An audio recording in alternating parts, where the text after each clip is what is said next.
Okay, continuing from our last video, we're going to talk about some more biases that can trip you up. Just like the biases we've covered before, these mental shortcuts can derail our thinking and decision making, leading to lost bets.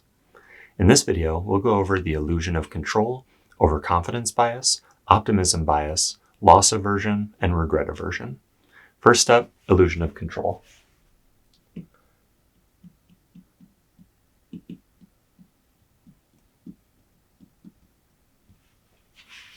This bias makes us believe we can influence the outcome of events when those events are actually random or influenced by chance.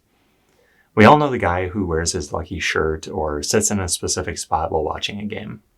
He says he knows it doesn't really make a difference, but will get truly upset if that little ritual is thrown off. This one's really pretty harmless unless you're betting based on the idea that you can control outcomes. Then we probably have a bigger problem. Next, let's talk about overconfidence bias.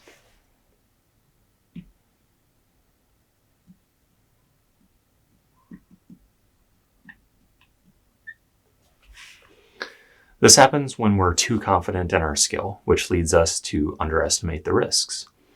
It might be interesting for you to know that how confident someone is actually not a good predictor of accuracy. Studies have shown that stock pickers have zero correlation on their performance from one year to the next. They're very confident they have expertise and can choose the correct stock, but their high confidence doesn't mean high accuracy. Political or economic predictions by journalists actually ends up being not really better than or sometimes even worse than the average person making predictions. Some things just aren't really built for expert opinion. Sports betting falls into that category when the experts are sports experts and not betting experts. Notice all the shows and segments on ESPN about sports betting. The hosts all keep up with sports and can be considered experts, but that doesn't translate to betting predictions. And whether they have high confidence or low confidence in their predictions makes no difference in how accurate they are. They lose at betting despite having high confidence and high sports knowledge. This is partly because betting knowledge is so different from sports knowledge, and partly because sports are just highly unpredictable. Okay, then we have optimism bias.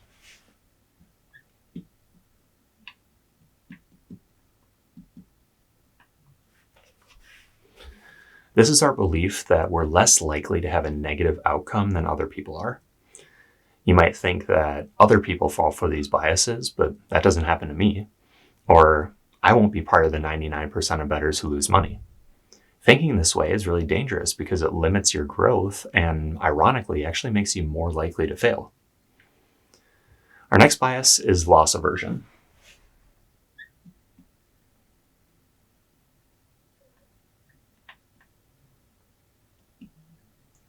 Being averse to something or having an aversion to it basically means you don't like it. So this is the idea that we hate losing more than we love winning.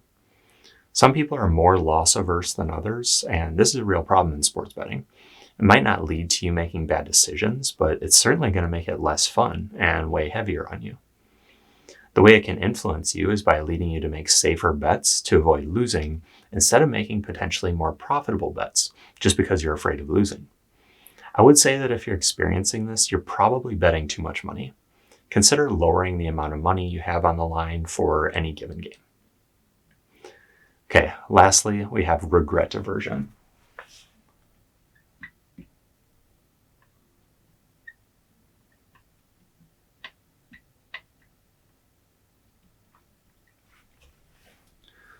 Okay, this is pretty much exactly like loss aversion, but geared more toward regret or embarrassment from losing.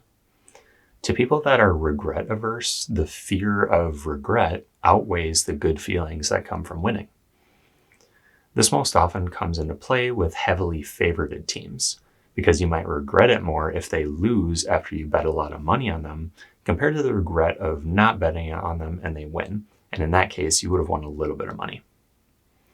Okay, let's recap.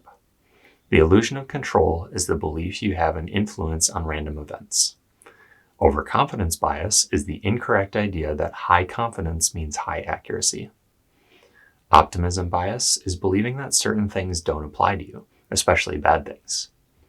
Loss aversion and regret aversion both involve disliking a bad outcome more than liking a good outcome. These biases can subtly influence your betting decisions, usually without you even realizing it. Remember, these biases can affect anyone, and the best way to fight them is to be aware of them and take steps to decrease their impact on your decisions. That is everything you need to know about the illusion of control, overconfidence bias, optimism bias, loss aversion, and regret aversion.